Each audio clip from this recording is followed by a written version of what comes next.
Even if it's something for curiosity's sake, you can ask me, as long as you have me here.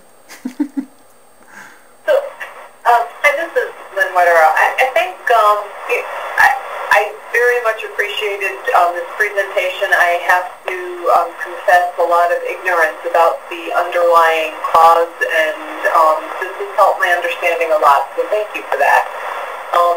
I wondered, having served in the military, are there issues, we talk a lot about military sexual trauma. Does that come into play at times? Yeah. For myself, no, I've never had any sexual trauma. My experience in the military, I served from 86 to 91. I was in the infantry. And really my reasoning for joining was I was running from my gender. I was trying to get as far from myself as I could. And so everything I did really went against my nature. I served as a scout, I trained as a sniper, I got accepted to Special Forces training. All these things were to go as far to the extreme of trying to show myself as male as I possibly could. The difficulties that I had, I could do the job, but the difficulties I had were trying to interact with people afterwards during downtime or after the mission was over. I couldn't relate to guys, and the reason being was because I don't think like a guy.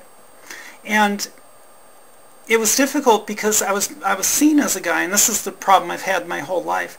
I've always been seen as male and therefore expected to think and act male.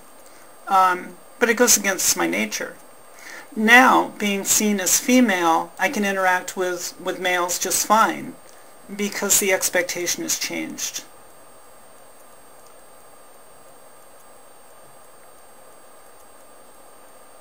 I'm not sure if that answered your question or not. Thank you. No, that's good. It is good. And oh, sorry, Eva. Go ahead. I just want to point out again that it's also important to know that questions of identity like this aren't developed in a response to trauma.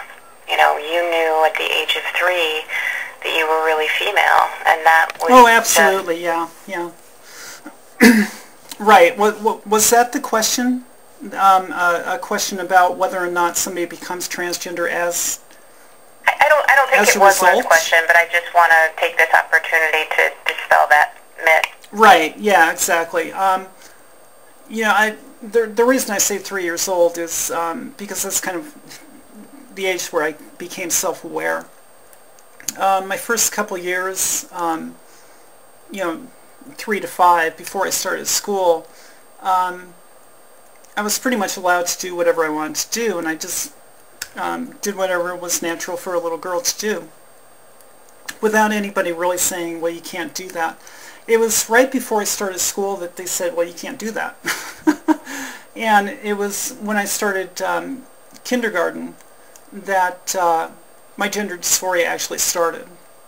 I had never really spent much time around other children, and so at this point, being segregated away from the girls and stuck with the boys very often, there was that sense, even at that early age, that this is not right, something's wrong.